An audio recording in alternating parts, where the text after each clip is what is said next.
Gold trusted gold buyers. మీరు తాకట్టు పెట్టిన బంగారాన్ని విడిపించి ఈ రోజు ఉన్న మార్కెట్ ధరకు కొనబడును. తెచ్చారు చూడు. అబ్బా అబ్బో చాలా పెద్ద గొలుసే తెచ్చాడండి. ఇది నిజం బంగారమేనా? మీ తాహ తింతేనా? కాసులో పేర్లు పెట్టుకొని కూర్చున్నాం ఇక్కడ.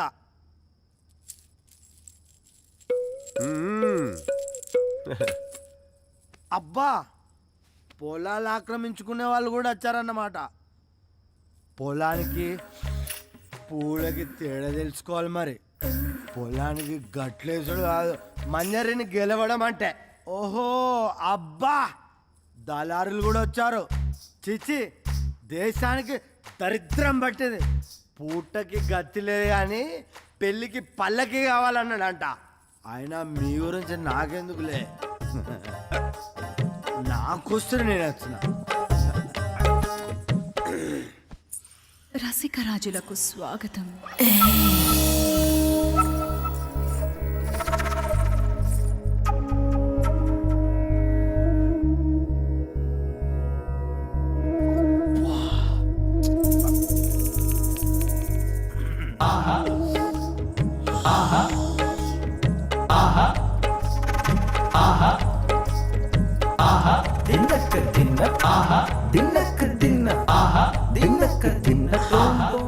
ఎవరు గొప్ప వారికే పక్క.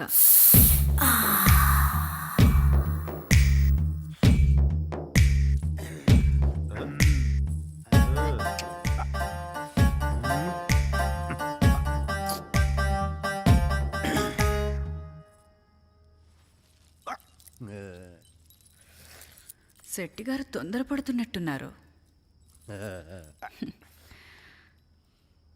అందరినీ పంపించేయమంటారా? నీదే ఆలస్యం. ఆ, ఏం చేస్తున్నారు?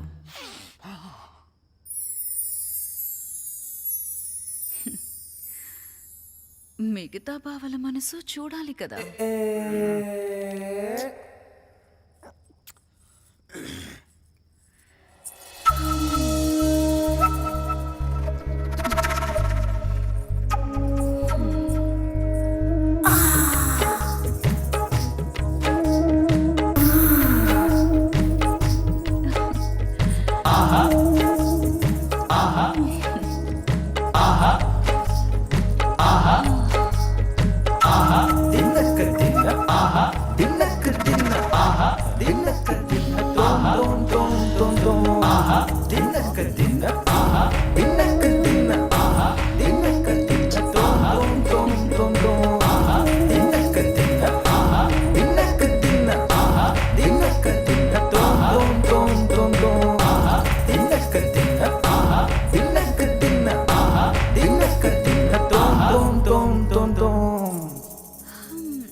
అందరివి ఇంచుమించు సమానమే.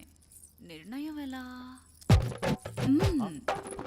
పనిచేస్తే పరువుకి పరీక్ష పడితే పరీక్షగా పెట్టుకో. వయసులో ఉంది నేనేగా. వేగులారా, బావల పరువు గురించి ఆరా తీసి వేగిరం రండి. వేగుల ఆరాలో అప్పటికి ఏ బలహీనతలు లేని ప్రజలు ఏ స్వార్థం లేకుండా దానం చేసే నరసింహ అనే 2 ఎకరాల రైతు గొప్పవాడు అని చెప్పారు. స్వార్థం లేకుండా దానం చేస్తే గొప్పోడైపోతాడా? పక్క దక్కే ఋషుడిక్కడ లేడనుకుంటా.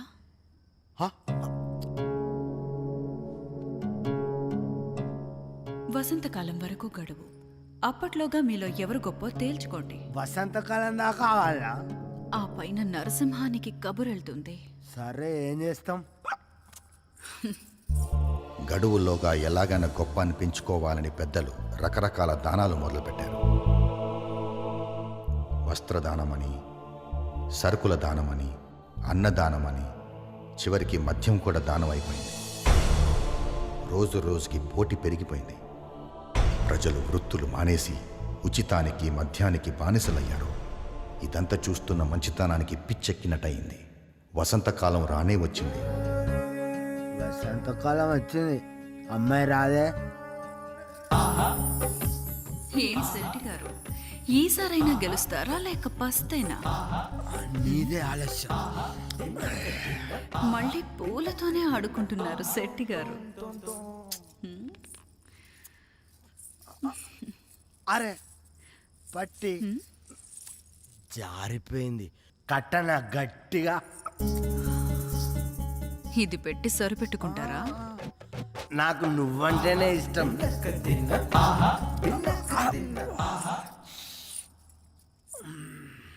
ఈసారి వేగుల ఆరాలో వ్యసనాలకు బానిసలైన ప్రజలు సారా అందించిన చెంగల్ రాయుడుని గొప్పోడన్నారు. సాధించావు చెంగల్రాయుడు బావా.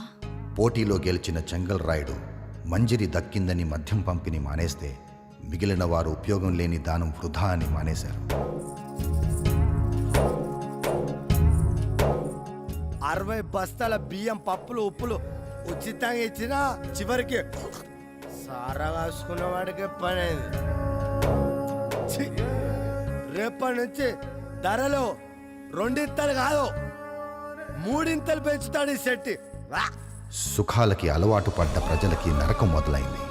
దొంగతనాలు పెరిగాయి, హత్యలు మొదలయ్యాయి.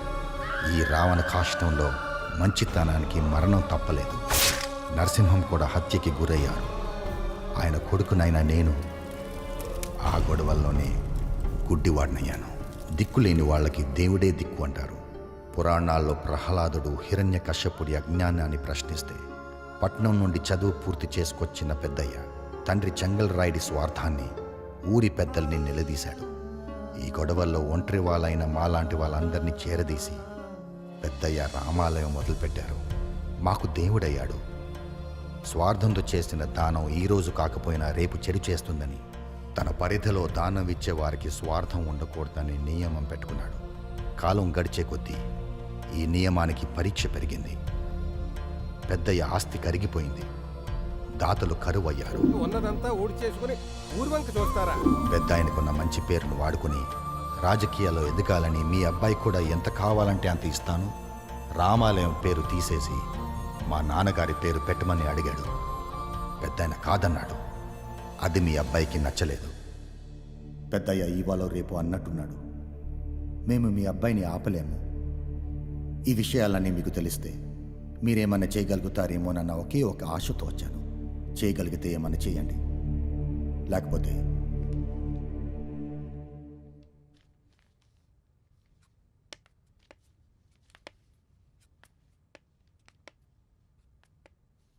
ఆఖరిగా ఒక్క మాట.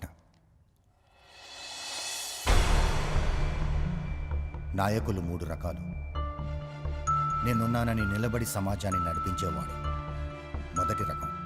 గెలిచిన మర్నాడే సమాజాన్ని నీ చావు నువ్వు చావుమని తన సుఖాల్ని చూసుకునేవాడు రెండో రకం. వెంబడే వస్తుంది కదా అని సమాజంతో వ్యభిచారం చేయించేవాడు మూడో రకం. మీ అబ్బాయి ఏ రకం నాయకుడు అవ్వాలనుకుంటారో మీ ఇష్టం.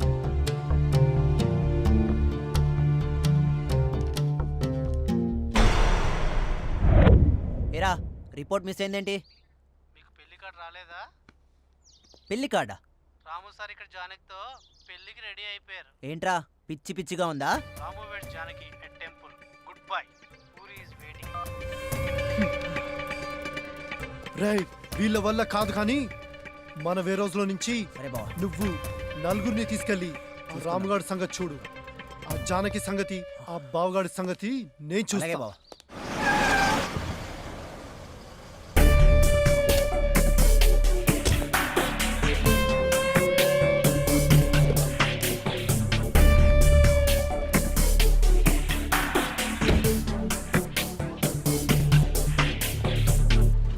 ఏంటే నువ్వు మీ అన్నయ్యగాడు డ్రామా చేస్తున్నారా? ఆ? ఇప్పుడు నిన్ను తీసుకెళ్తా. ఆ రాముగాడు మీ అన్నయ్యగాడు ఏం తారో చూస్తా. ఏంటి? క్లైమాక్స్కి వచ్చామా రాజా? అవును శ్రీ. చూడు రాజా, క్లైమాక్స్ ఫైట్ అన్నాక ఒక 100 మంది తెల్ల రౌడీలు 100 మంది నల్ల రౌడీలను పెట్టి తీయకపోతే నేను ఒప్పుకోనయ్యా. ఇది చిన్న సినిమా శ్రీ. అసలు మనం క్లైమాక్స్ ఫైట్ తీయట్లా, కొంచెం సింపుల్గా వెళ్దామని. రాజా, చిన్న సినిమా అయినా పెద్ద సినిమా అయినా ఫైట్ లేకపోతే తెలుగు ఆడియన్స్ ఫీల్ అవుతారయ్యా. నీకు సిచ్యువేషన్ కూడా ఉంది, యూజ్ ఇట్ యా. సరే, నువ్వు చెప్తున్నావు కాబట్టి నీ కోసం ఒక ఫైట్ డిజైన్ చేస్తా.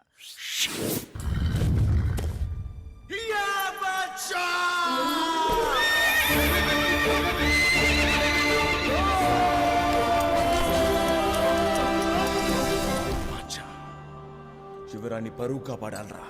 చల్.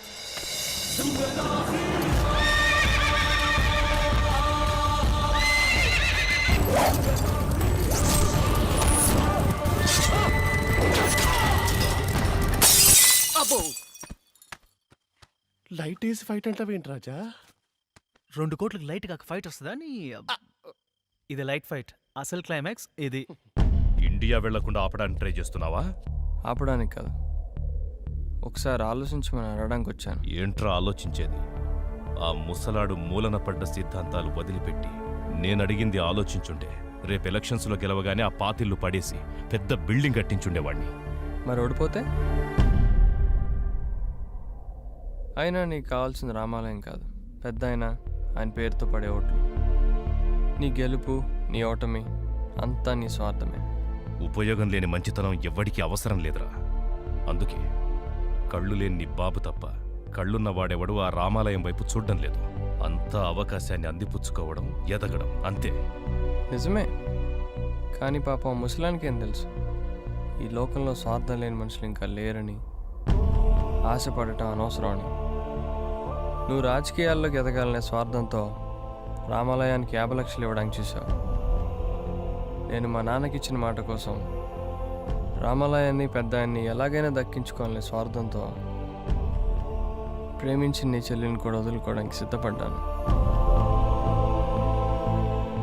కొందరి స్వార్థం రామాలయం పుట్టుకకు కారణం అయితే నీ స్వార్థం అదే రామాలయం చంపేసింది.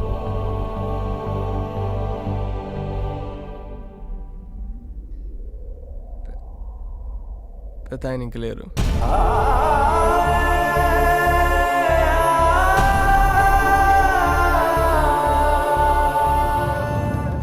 ఇక్కడ జరుగుతున్న దానికి 2 పరిష్కారాలు. 1 నేను డబ్బు సంపాదించడం, లేదా 2 నీ మార్పు. కానీ ఈ 2 కాలంతోనే ముడిపడి ఉన్నాయి. ప్లాన్ చేస్తే రావు. కానీ అదే కాలం చెడువైపు తొందరపడుతోందని గ్రహించలేదు. పెద్ద ఆయన కోల్పోయాం.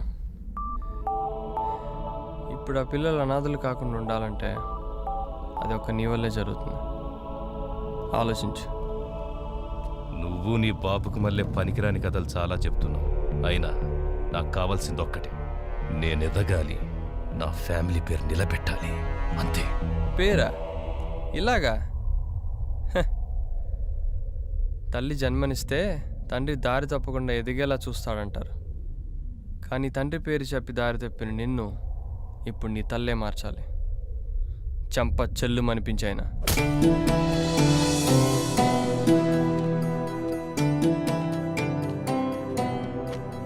ఎవరు?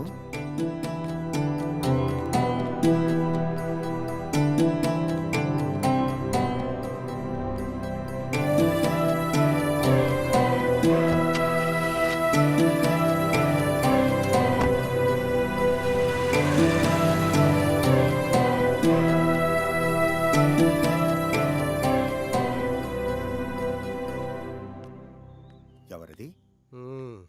కాకి మారినట్టున్నాడు మనిషి. కాలం ఎన్ని మార్పులైనా తెస్తుంది.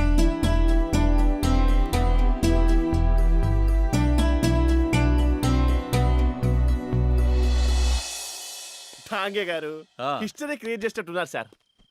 ఒక చిన్న సినిమాతో ఇండస్ట్రీ రికార్డ్స్. అవునా? వింటానికి ఇంత అందంగా ఉందండి. వస్తాను సార్. సక్సెస్ పార్టీ అది US లో ప్లాన్ చేయండి సార్. అది మన ఫ్యామిలీ చూద్దాం అంటున్నారు. నువ్వు పద Raja. Good night sir. Raja, tomorrow will go through minutes. Yes sir. Okay sir. Sir bye. Bye. Dange గారికి భలే కదా ఇప్పుడు. చేప చిక్కాలంటే ఎరచాలు, మరి డాంగే చిక్కాలంటే రాజా. 50 days US లో, 10 days ఇండియాలో, 50 years బ్యాక్ ఫ్లాష్ బ్యాక్, ఒక ఐటమ్ సాంగ్ బాలు గారు పాడిన పాట. ఇవన్నీ 2 కోట్లకు వస్తాయంటే నువ్వెలా నమ్మేవరా? 2 అని చెప్పడం 20 కీట్ చేయడం. అమ్మన రాజా, ఇట్ డాంగే గారు లక్కీ. 20 దగ్గర 50 అన్లిమిటెడ్ చేయాలా? ప్లాన్ అదే.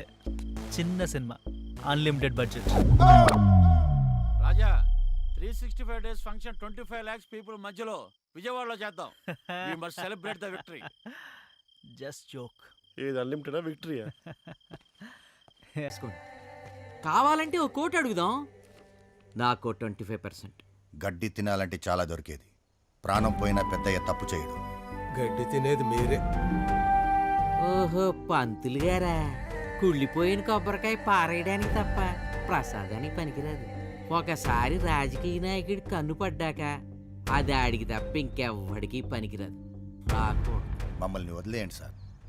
చూస్తారేంట్రా, సినిమా అయిపోయింది, తెర దించేసాం. సరుకు బండెక్కించేయండి. వాళ్ళని ఆగమనండి సార్. మీలాంటి వాళ్ళు కూడా తప్పు చేయమని బలవంతం చేయడం పద్ధతి కాదు సార్. అబ్బా, మీ కాలు పట్టుకుంటాను సార్. మీ కాలు పట్టుకుంటాను. కామనేరా, కానివ్వండి కానివ్వండి. కాకి నువ్వని చెప్పు కాకి. పెద్దయ్య పెద్దయ్య మీరన్నా చెప్పండి పెద్దయ్య. మాట్లాడరేంటి పెద్దయ్య? వాడు పగపట్టి చాలా దూరం వెళ్ళాడు. కాకి పెద్దయ్య. వాడి బాబు పేరో బామ్మ పేరో ఏదో ఒకటి పెట్టుకుని చచ్చేవాడు. ఈయన గారి చేదస్తంతో పిల్లలకి శిక్ష పడింది.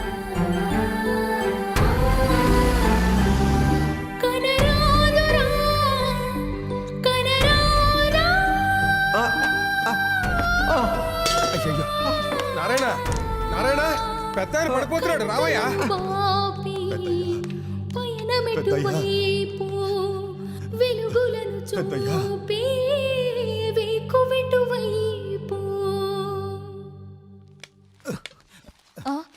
ఎవరు మీరు? రండి, ఇటు కూర్చోండి. మీతో పని ఉండొచ్చాను. చెప్పండి, ఏం కావాలి మీకు?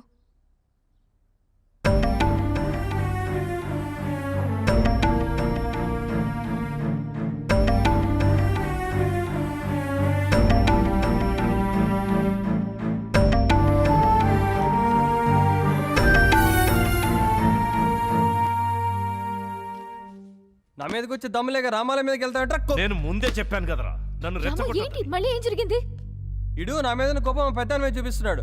రాము, రాయ్, రేపు కనుక పిల్లలు వెనక్కి రాలేదో నీ సంగతి చూస్తా. యూజ్ లేదు. ప్లీజ్ రాము, పద.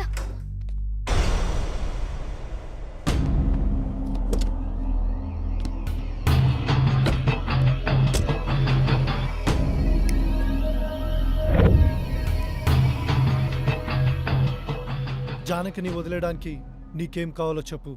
నీకు జానకి కావాలి, ఆ విశ్వనాథ్ గడికి రామాలయం కావాలి. మేమెవరు ఇక్కడ తెరిచి కూర్చున్నాం. నాకు జానకి కావాలి, ఫైనల్. నీకు చేతనైతే ఆ విశ్వనాథ్ గడి చేత రామాలయం వదిలిపెట్టి మా పెద్ద ఆయన కాలు పట్టుకునేలా చేయి. జానకిని వదిలేస్తా. నీకు బోనస్ కూడా, నేను ఈ అమెరికా వదిలి వెళ్ళిపోతాను.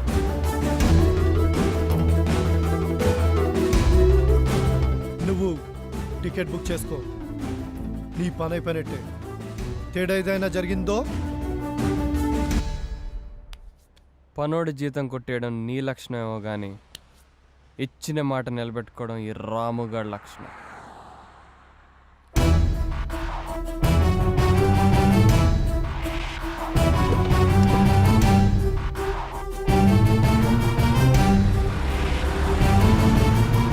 ఓడినా గెలిచిన రాజకీయం అనే ఆటలో పోటీ ఉండాలరా.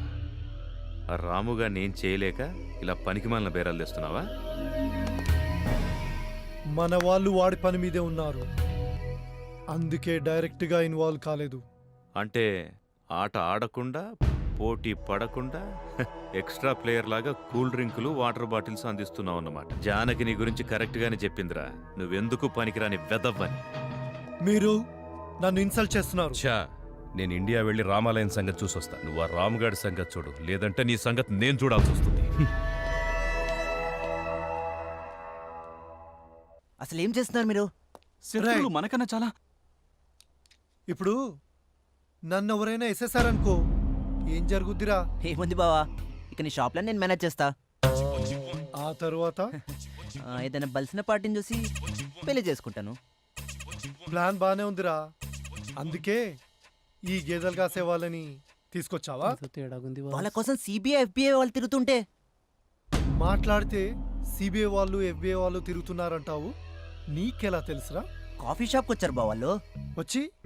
వచ్చి ఫోటో చూపించి ఈ ఫోటోలో ఉన్న వాళ్ళని ఎప్పుడైనా ఎక్కడైనా చూసారని అడిగారు. ఆ తర్వాత బావా నేను కాఫీ తాగుతుంటే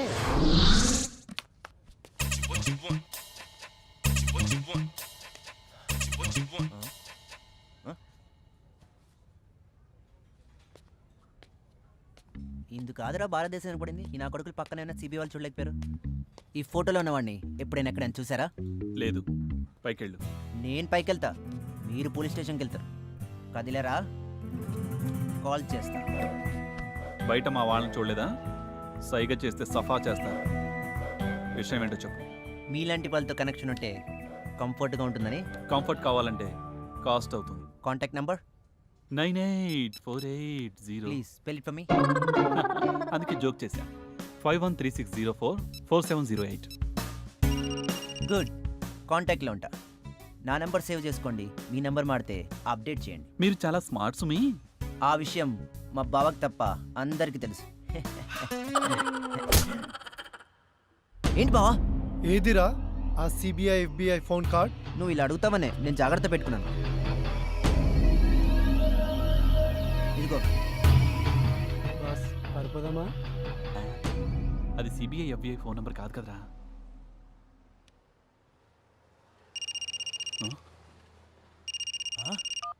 కవి కావాలా, టీ కావాలా?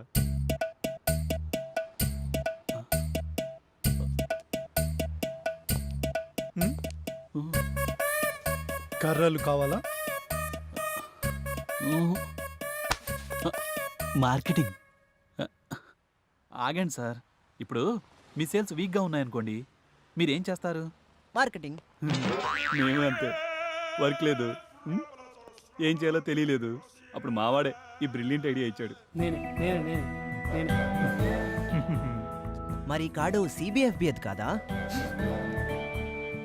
రేయ్, ఇంత చెప్పిన తర్వాత కూడా ఈ కార్డు ఎబ్బే వాళ్ళది కాదా అని అడుగుతావేంట్రా? కొంచెం వాడు. మరి ఆ రోజు వచ్చిన వాళ్ళు?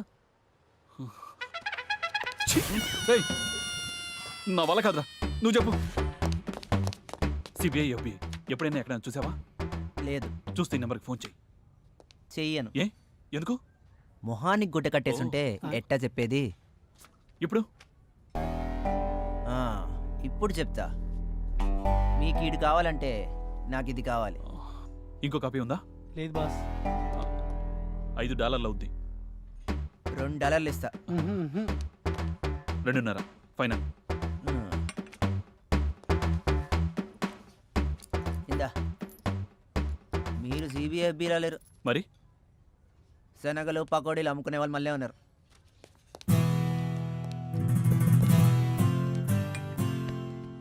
అమ్మ దొంగన వెళ్ళారా? చూసావు బావ నేను ఎంత దొంగ చేశారో?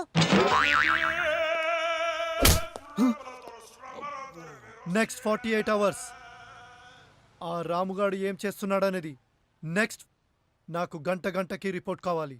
ఇందులో ఏదైనా తేడా వచ్చిందో నీకు పడతా పెద్ద పెద్ద కర్రలు.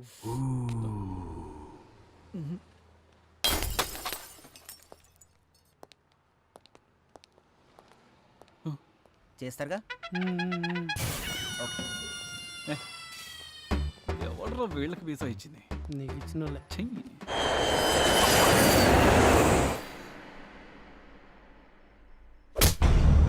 ఏం కావాలి మీకు?